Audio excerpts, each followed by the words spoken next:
Hello friends, welcome to channel. അപ്പോൾ നമ്മളിന്ന് പറയാൻ പോകുന്നത് നിങ്ങൾ തമ്മിലും കണ്ട പോലെ തന്നെ നമ്മുടെ iQ13 iQ12 നമ്മളൊരു കമ്പാരിസൺ ആണ്. നിങ്ങൾക്ക് അറിയാം ഇപ്പോൾ iQ13 ഇപ്പോൾ റീസെൻ്റ്ലി തന്നെ ലോഞ്ച് ആകും. ഇതുവരെയായിട്ട് പ്രൈസും കാര്യങ്ങളൊന്നും കൺഫേം ആയിട്ടില്ല. കുറേ പേര് പറയുന്നുണ്ട് 48,000 കിട്ടും, കുറേ പേര് പറയുന്നുണ്ട് 57,000 ആവും, കുറേ പേര് പറയുന്നത് 60യുടെ മുകളിൽ പോകും. അപ്പോൾ ഇതുവരെയായിട്ട് പ്രൈസും കറക്റ്റായിട്ടൊന്നും ഇൻഫോം കാര്യങ്ങളൊന്നും വന്നിട്ടില്ല.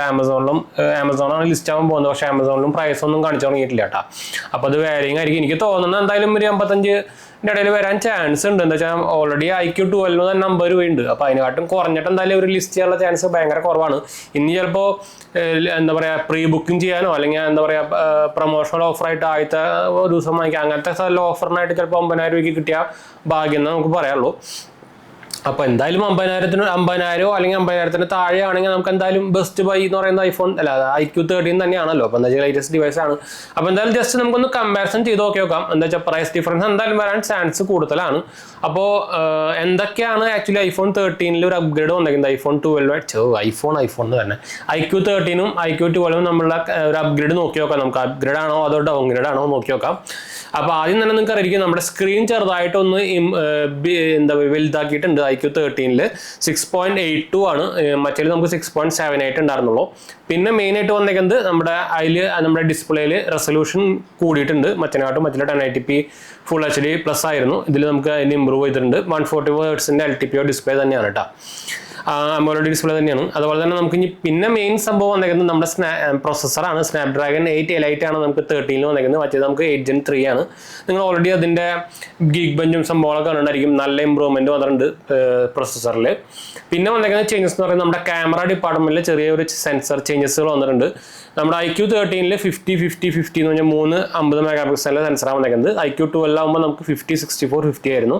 അത് ചേഞ്ച് ആയിട്ടുണ്ട്. അതുപോലെ തന്നെ ഫ്രണ്ട് ക്യാമറയിലും ചേഞ്ചസ് വന്നിട്ടുണ്ട്. iQ13 നമുക്ക് 32 മെഗാപിക്സലിലാണ്, നമ്മുടെ iQ12 12 ആയിരുന്നു. അപ്പോൾ 16 ആയിരുന്നു. അതാണ് ഡിഫറൻസ് വന്നേക്കുന്നത്. പിന്നെ വന്നേക്കുന്നത് നമ്മുടെ ബാറ്ററിയിലാണ്. ഓൾമോസ്റ്റ് ഒരു 1100 mAh ബാറ്ററി കൂടിയിട്ടുണ്ട്. പക്ഷേ വലിയ ഡിഫറൻസ് സൈസിലോ അല്ലെങ്കിൽ വെയിറ്റിലോ കാര്യത്തിലൊന്നും വന്നിട്ടില്ല. ജസ്റ്റ് കുറച്ച് ഗ്രാമിൻ്റെ ഡിഫറൻസ് മാത്രമേ വന്നിട്ടുള്ളൂ. 6150 mAh നമുക്ക് നമ്മുടെ എന്താ പറയുക iQ13 ബാറ്ററി ആയിട്ടുണ്ട്. നമുക്ക് iQ12 ആയിട്ട് കമ്പയർ ചെയ്യുമ്പോൾ 5000 mAh ആയിരുന്നു. അപ്പോൾ ഓൾമോസ്റ്റ് ഒരു 10% to 10 to 20% നമുക്ക് ഒരു ഇമ്പ്രൂവ്മെൻറ്റ് വന്നിട്ടുണ്ട്. പക്ഷെ അത് ഈ 1000 mAh എത്ര ശതമാനം നമ്മുടെ ബാറ്ററി എന്താ പറയുക ബാക്കപ്പിന് അല്ലെങ്കിൽ സ്ക്രീൻ ഓൺ ടൈമിനെ എഫക്റ്റ് ചെയ്യുമെന്ന് നമുക്ക് പറയാൻ പറ്റില്ല കേട്ടോ. എന്ന് വെച്ചാൽ അത് ഡിപ്പെൻസ് ആണ്. ഇപ്പോൾ നിങ്ങൾക്ക് അറിയിക്കും ഓൾറെഡി ഇപ്പോൾ ലേറ്റസ്റ്റ് ഇറങ്ങാൻ പോകുന്നത് നമ്മുടെ ലേറ്റസ്റ്റ് 15 വെച്ചായിരിക്കും, ആൻഡ്രോയിഡ് 15 വെച്ചായിരിക്കും വരാൻ പോകുന്നത്. അപ്പോൾ അതൊക്കെ ഡിപ്പെൻസ് ആയിരിക്കും. വലിയ ചേഞ്ചസ് വരാൻ സാധ്യതയില്ല. എന്തെങ്കിലും കുറച്ച് മിനിറ്റ്സുകളോ ആയിട്ടൊക്കെ ചേഞ്ചസ് ബാറ്ററി ബാക്കപ്പിൽ ഇമ്പ്രൂവ്മെൻറ്റ് വരാനുള്ള ചാൻസ് ഉള്ളൂ. അപ്പോൾ പക്ഷേ സൈസ് ഡിഫറൻസും കാര്യമൊന്നും വന്നിട്ടില്ല, വെയിറ്റ് ഡിഫറൻസും കാര്യമൊന്നും വന്നിട്ടില്ല. അപ്പോൾ നമുക്ക് വലിയ പ്രോബ്ലം ഇല്ല. എന്ന് വെച്ചാൽ വെയിറ്റ് ഭയങ്കരമായിട്ട് കൂടിക്കഴിഞ്ഞാൽ നമുക്കത് ഹാൻഡിൽ ചെയ്ത് നടക്കാൻ ഭയങ്കര പാടാണല്ലോ. അപ്പോൾ അതൊരു മെയിൻ ഇഷ്യൂ ആയിരുന്നു. അപ്പോൾ അത് വലിയ കാര്യം എന്ന് വെച്ചാൽ നമുക്കറിയാം ബാറ്ററി ടെക്നോളജി ചേഞ്ച് ചെയ്തിട്ടുണ്ട്. അവർ ലിഥിയം അയൺ ബാറ്ററി ചേഞ്ച് ചെയ്തിട്ടുണ്ട്. പിന്നെ 120 വാട്ടിൻ്റെ ഫാസ്റ്റ് ചാർജിങ് രണ്ടിലും വരുന്നുണ്ട്. അതിൽ ഡിഫറൻസ് സംഭവമൊന്നുമില്ല. അതൊക്കെയാണ് മെയിനായിട്ടുള്ള ചേഞ്ചസ് വന്നിരിക്കുന്നത്. നിങ്ങൾക്ക് പിന്നെ അറിയാം ബാക്കിൽ ഒരു എന്താ പറയുക ക്യാമറയുടെ ചുറ്റും ഒരു ലൈറ്റും വന്നിട്ടുണ്ട്. അതൊക്കെയാണ് മെയിൻ ചേഞ്ചസ് വന്നിട്ടുണ്ട്. വേറെ വലിയ എന്താ പറയുക ഡിസൈനേഴ്സോ സംഭവമൊന്നും നമുക്ക് കണ്ടിട്ടില്ല. അപ്പോൾ ഡിപ്പെൻസ് അപ്പോൺ പ്രൈസാണ് നിങ്ങൾക്ക് ഏത് വാങ്ങിക്കണം എന്നുണ്ട്. അതായത് നമ്മുടെ iQ13 ഒരു 50 to 55 ആ റേഞ്ചിലൊക്കെ കിട്ടുകയാണെങ്കിൽ നമുക്ക് എന്തായാലും ബെറ്റർ iQ13 തന്നെയാണ്. എന്ന് വെച്ചാൽ ലേറ്റസ്റ്റ് ഡിവൈസ് ആണ്. നമുക്ക് കുറച്ചുകൂടി സപ്പോർട്ട് കൂടുതൽ കിട്ടും, ഡൗൺലോഡ്സ് അല്ലെങ്കിൽ അപ്ഡേറ്റ്സ് കൂടുതൽ കിട്ടും. സ്പെക്സും കുറച്ചും കൂടി ഇമ്പ്രൂവ്മെൻ്റ് ആണ്, പ്രൊസസർ ഇമ്പ്രൂവ്മെൻ്റ് ആണ്. പ്രത്യേകിച്ച് ഗെയിം കളിക്കാനൊക്കെ നല്ല ഡിഫറൻസ് കാണുന്നതായിരിക്കും. പക്ഷേ ഒരു 5000 മുകളിലൊക്കെ അല്ലെങ്കിൽ ഒരു 5000 to 10,000 അല്ലെങ്കിൽ അതിൻ്റെ മുകളിലൊക്കെ ഒരു പ്രൈസ് ഡിഫറൻസ് വരികയാണെങ്കിൽ നിങ്ങൾക്ക് എന്തുകൊണ്ട് ബെറ്റർ iQ12 തന്നെയായിരിക്കും ഇപ്പോഴും. എന്താ വെച്ചാൽ iQ12 ആയാലും ഇപ്പോൾ വലിയ ഡൗൺഗ്രേഡ് ഒന്നും പറയാൻ പറ്റില്ല. നമുക്ക് അതിൽ ചെയ്യാൻ പറ്റുന്ന എല്ലാ സംഭവവും നമുക്ക് iQ12 ചെയ്യാം. നമുക്ക് എക്സ്ട്രാ ഓഫറും സംഭവങ്ങളൊക്കെ വെച്ച് നോക്കി കഴിഞ്ഞാൽ എനിക്ക് തോന്നുന്നു 47,000 ഒക്കെ നമുക്ക് എന്തായാലും സാധനം കിട്ടും. അപ്പോൾ അതൊരു വെർത്ത് പ്രൈസ് തന്നെയാണ് നമ്മുടെ ഫോൺ വെച്ച് കമ്പയർ ചെയ്യുമ്പോൾ. അപ്പോൾ ഡിപ്പെൻഡ്സ് അപ്പോൺ ഫുള്ളി പ്രൈസാണ്. നമുക്ക് ഏത് വാങ്ങിക്കണം ഏത് വാങ്ങിക്കണം. അപ്പോൾ അതിൻ്റെ കറക്റ്റ് പ്രൈസ് റിവീൽ ചെയ്ത് കഴിഞ്ഞാൽ നമുക്ക് പറയാൻ പറ്റുള്ളൂ. അപ്പോൾ ആ റേഞ്ചാണ് നമ്മൾ പറഞ്ഞത്. അപ്പോൾ ഈ റേഞ്ചിൽ വരികയാണെങ്കിൽ നിങ്ങൾക്ക് അതെടുക്കാം, അല്ലെങ്കിൽ ലേറ്റസ്റ്റ് ആയിട്ടുള്ള നമ്മുടെ iQ13 എടുക്കാമെന്ന് നമുക്ക് പറയാനുള്ളൂ. എന്ന് വെച്ചാൽ ഇത് രണ്ടും തമ്മിൽ നമ്മുടെ പേപ്പറിൽ നല്ല ഡിഫറൻസ് വരുന്നുണ്ടെങ്കിലും നമ്മൾ പ്രാക്ടിക്കലായിട്ട് യൂസ് ചെയ്യുമ്പോൾ വലിയ ഡിഫറൻസ് ഒന്നും വരാനുള്ള ഒരു ചാൻസും ഇല്ല. അത് പെർഫോമൻസിലായിക്കോട്ടെ ഗെയിമിങ്ങിലായിക്കോട്ടെ വലിയ കാര്യമുള്ള ഡിഫറൻസ് ഒന്നും നോർമൽ യൂസേഴ്സിനൊന്നും ഡിറ്റക്ട് ചെയ്യാൻ പറ്റില്ല. അത് ഗെയിമിങ്ങിനായാലും ക്യാമറയിലായാലും എല്ലാത്തിലും അത് സെയിം. അപ്പോൾ അത്രയും പ്രൈസ് ഡിഫറൻസ് വരുന്നുണ്ടെങ്കിൽ നമ്മൾ ലേറ്റസ്റ്റ് ഡിവൈസ് വാങ്ങിക്കുന്നതിൽ വലിയ വെറുത്തും കാര്യമൊന്നുമില്ല. ഇപ്പോൾ നിങ്ങൾ വീഡിയോ നോക്കിയിട്ട് കാലം ഇപ്പോൾ കുറേ പേര് നമ്മൾ പറയാറുണ്ട്.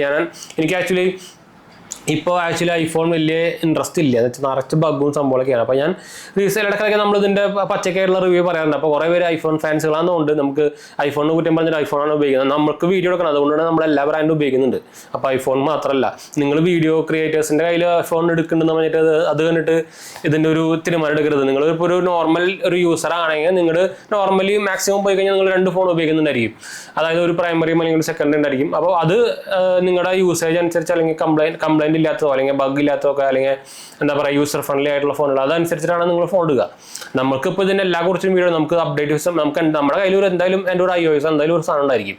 അതുപോലെ തന്നെ ആപ്പിൾ വാച്ച് ആയാലും iOSൻ്റെ ഡിവൈസുകളൊക്കെ ഞാൻ ഉപയോഗിക്കുന്നുണ്ട്. അത് വെച്ചിട്ട് എനിക്ക് ഐഫോൺ ഞാൻ ആപ്പിൾ ബ്രാൻഡിനോ അല്ലെങ്കിൽ iOS ഫാനൊന്നല്ല. എനിക്ക് സത്യം പറഞ്ഞാൽ കുറച്ച് കാലം മുമ്പ് വരെ അത്യാവശ്യം കുഴപ്പമില്ലാത്ത സാധനമായിരുന്നു. പക്ഷേ ഇപ്പം നല്ല തൈ വേസ്റ്റ് ആയിരുന്നു. എല്ലാ അപ്ഡേറ്റിലും ബഗ്ഗുകളും ബാറ്ററി ബാക്കപ്പ് ഒക്കെ ഭയങ്കരമായിട്ട് കുറഞ്ഞിട്ട് ആകെ ഇഷ്യൂസ് ആയിട്ട് നിൽക്കുന്നുണ്ട്. ഇപ്പോൾ ഐഫോൺ 16 സീരീസ് എടുത്തവർ തന്നെ എന്താ പറയുക, റീസെൻ്റ് തന്നെ സുജിത് ഭക്തൻ്റെ വീഡിയോ നിങ്ങൾ കാണുന്നുണ്ടെങ്കിൽ അറിയാം. ആൾ വീഡിയോ എടുക്കുന്നത് ഫുൾ മിക്ക ടൈമിലും ഒന്നെങ്കിൽ നമ്മുടെ ഈ സാധനം കൊണ്ടായിരിക്കും, അല്ലെങ്കിൽ എന്താണ് എൻ്റെ പേര് ഞാൻ പറഞ്ഞല്ലോ, ഈ സാധനം എന്താണ് DJൻ്റെ ഈ സാധനം, അല്ലെങ്കിൽ നമ്മുടെ ഇതായിരിക്കും ഐഫോൺ ആയിരിക്കും.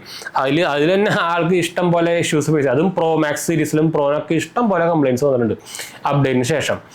സ്റ്റക്ക് ആവലും വീഡിയോന് എടുക്കാണ്ട് നമ്മളറിയില്ലല്ലോ. നമ്മൾ വീഡിയോ എടുക്കുമ്പോൾ എപ്പോഴും നമ്മൾ വീഡിയോസ് നോക്കില്ലല്ലോ. ഇത് കുറച്ച് കഴിയുമ്പോൾ നോക്കുമ്പോഴായിരിക്കും വീഡിയോ എടുത്തിട്ടുണ്ടാവില്ല, ഇടയ്ക്കൊക്കെ സൗണ്ട് കട്ടായി പോകണം. അങ്ങനെ കുറേ ഇഷ്യൂസൊക്കെ നമ്മുടെ ഐഫോണിൽ വന്നിട്ടുണ്ട്. അത് ഇത് ലോക്കൽ ചൈനീസ് ഉണ്ടാക്കി വെച്ചേക്കണ അല്ലെങ്കിൽ അപ്ഡേറ്റ് വിട്ടേക്കുന്ന ഒരു ഫോൺ പോലെയാണ് ഇപ്പോൾ സാധനം വർക്ക് ചെയ്തുകൊണ്ടിരിക്കുന്നത്. ഐഫോൺ 16 സീരീസിൻ്റെ ലോഞ്ചിന് ശേഷമാണ് മെയിനായിട്ട് ഈ ഇഷ്യൂ വന്നിരിക്കുന്നത്. iOS 18 ഒക്കെ അപ്ഡേറ്റ് വന്നതിന് ശേഷം അതൊരു വലിയ ഇഷ്യൂ ഒന്നും ഉണ്ടായിരുന്നില്ല. ഇത്ര കൂടുതൽ ഇഷ്യൂസ് ഒന്നും എന്തായാലും ഉണ്ടായിരുന്നില്ല. പക്ഷെ അതിന് ശേഷമാണ് ഇപ്പോൾ ഇങ്ങനത്തെ ഇതുവരെയായിട്ട് അവർക്ക് ആപ്പിൾ ഡീൽസ് കൊടുക്കാൻ പറ്റിയില്ല. അത്ര കാലം ഈ സാധനം 16 ഇറങ്ങിയിട്ട് പോകും. ബാക്കിയുള്ളവരൊക്കെ ഇറക്കി മടുത്തിടില്ല. ഗൂഗിൾ ആയിക്കോട്ടെ, സാംസങ് ആയിക്കോട്ടെ, മറ്റവർക്ക് ഇതുവരെയായിട്ട് ഇറക്കാനേ പറ്റിയിട്ടില്ല. 16 Pro വാങ്ങിച്ചവരൊക്കെ അത് നോക്കി ഇങ്ങനെ ഇരിക്കുക. അപ്പോൾ ഇതാണ് അവസ്ഥ. അപ്പോൾ അതുകൊണ്ടാണ് നമ്മൾ പറയുന്നത്. അല്ലാണ്ട് ഞാൻ കുറ്റം പറഞ്ഞിട്ട് ആപ്പിൾ കയ്യിൽ പിടിച്ചുകൊണ്ടിരിക്കുന്നതല്ല. നമുക്ക് ഇതിൻ്റെ വീഡിയോ, നമുക്ക് ഇതിൻ്റെ അപ്ഡേറ്റ് വരുമ്പോൾ അതിൻ്റെ വീഡിയോ ഇടണം. അപ്പോൾ നമുക്ക് എന്തായാലും ഒരു iOS ഡിവൈസ് നമ്മുടെ കയ്യിൽ വേണം. ഞാൻ ഇപ്പോൾ റീസെൻ്റ് തന്നെ വീഡിയോ തന്നു. ഞാൻ എൻ്റെ പ്രൈമറി ഡിവൈസ് സാംസങ്ങിലേക്ക് മാറ്റിയിട്ടുണ്ടായിരുന്നു, അൾട്രയിലേക്ക് മാറ്റിയിട്ടുണ്ടായിരുന്നു. അപ്പോൾ അത് ഇനി നമുക്കിത് എന്തായാലും ഞാൻ ഇതൊക്കെ വാങ്ങിച്ചിട്ടുണ്ട്. അപ്പോൾ ഇന്ന് ആപ്പിൾ വാച്ച് അൾട്ര നിങ്ങൾക്ക് അറിയാം, അൾട്ര 2 ആണിത്. ഇപ്പോൾ ഇത് ഓൾമോസ്റ്റ് 80,000 രൂപയുടെ സാധനമാണ്. വാങ്ങിച്ചിട്ട് എനിക്ക് തോന്നുന്നു 5 മാസം പോലും ആയിട്ടില്ല. 5 മാസം പോലും ആയിട്ടില്ല. അപ്പോഴേക്കും നമുക്കിത് വിൽക്കാൻ പറ്റില്ല. പിന്നെ ഈ സാധനം നല്ല ഇഷ്ടമാണ്. നമ്മൾ ഇഷ്ടമുള്ളത് കറക്റ്റ് എടുത്ത് പറയും. ഇതിന് അത്യാവശ്യം നല്ല ബാക്കപ്പ് ഉണ്ട്, ബഗ്ഗോ സംഭവമൊന്നും ഇല്ല. കറക്റ്റായിട്ട് നമുക്ക് ഇപ്പോൾ ഫിറ്റ്നസ് പരമായാലും സ്ലീപ്പ് ട്രാക്കിംഗ് സാംസങ്ങിൻ്റെ വാച്ചാണ് കുറച്ചുകൂടി നല്ലത്. പക്ഷേ ബാക്കിയെല്ലാം ഇത് കൊള്ളാം. നമ്മളിപ്പോൾ ട്രെഡ്മിൽ യൂസ് ചെയ്യാറുണ്ട്. അതുപോലെ തന്നെ നോർമൽ ജോഗിങ്ങിന് സംഭവമൊക്കെ പോകുമ്പോഴൊക്കെ കറക്റ്റായിട്ട് തന്നെ അതൊക്കെ കൊള്ളാം. അതുപോലെ തന്നെ ആപ്പിൾ വാച്ച് ബാക്കപ്പും സൂപ്പറാണ്. ബാറ്ററി ബാക്കപ്പ്, ഫാസ്റ്റ് ചാർജിങ് ഉണ്ട്. നമ്മളുള്ള കാര്യം നമ്മളുള്ള പോലെ പറയേണ്ടത്. നമുക്ക് ഫോണിനാണ് ഇപ്പോൾ ഭയങ്കര ശല്യം. ഐഫോൺസുകളാണ് ഏറ്റവും കൂടുതലായിട്ട് നടന്നുകൊണ്ടിരിക്കുന്ന സാധനം. അപ്പോൾ നമ്മൾ പറഞ്ഞു വന്ന iQ13 കുറിച്ചായിരുന്നു. അപ്പോൾ പ്രൈസ് അനുസരിച്ചിട്ടാണ് നമ്മൾ അതിൻ്റെ വെർഡിക്റ്റ് പറയാൻ പോകുന്നത്. iQ13 ഞാൻ നേരത്തെ പറഞ്ഞ പോലെ തന്നെ 50 to 55 റേഞ്ചിൽ, അല്ലെങ്കിൽ 48 ആണ് നോർമലി കുറേ പേരൊക്കെ പറയുന്നത്. 48 to 55 റേഞ്ചിലൊക്കെ വരികയാണെങ്കിൽ എന്തുകൊണ്ടും ബെറ്റർ iQ13 വാങ്ങിക്കുന്നത് തന്നെയാണ് കേട്ടോ, ബെറ്റർ ദാൻ iQ12. അപ്പോൾ അത് നോക്കിയിട്ടാണ് നമുക്ക് പറയാൻ പറ്റുള്ളൂ പ്രൈസ് ഡിഫറൻസ്. എനിക്ക് തോന്നുന്നു iQ13 ഇറങ്ങിക്കഴിഞ്ഞാൽ എന്തായാലും iQ12ൻ്റെ പ്രൈസ് ഡ്രോപ്പ് ആവാൻ ഭയങ്കര ചാൻസ് കൊടുത്തില്ല. ഇപ്പോൾ 49,999 ആണല്ലോ. അപ്പോൾ എന്തായാലും പ്രൈസ് ഡ്രോപ്പ് ആവാനുള്ള ഒരു ചാൻസ് 50% മുകളിൽ എന്തായാലും ചാൻസ് ഉണ്ട്. അപ്പോൾ അത് നോക്കിയിട്ട് നിങ്ങൾ പ്രൈസ് നോക്കിയിട്ട് മാത്രം വാങ്ങിച്ചാൽ മതി. എന്ന് വെച്ചാൽ അത്രയ്ക്കുള്ള സംഭവം അത്രയ്ക്ക് തന്നെ ഉള്ളൂ. അത് നിങ്ങൾക്ക് പെർഫോമൻസ് വൈസ് ആയാലും വലിയ ഡിഫറൻസ് ഒന്നും നിങ്ങൾക്ക് നോർമൽ യൂസേഴ്സൊന്നും കാണാൻ പറ്റില്ല. അപ്പോൾ അത് നോക്കിയിട്ട് മാത്രം നിങ്ങൾ കൊടുക്കുന്ന ക്യാഷിന് മാത്രം വാല്യൂ ഉണ്ടോ എന്ന് നോക്കിയിട്ട് മാത്രം വാങ്ങിക്കട്ടെ.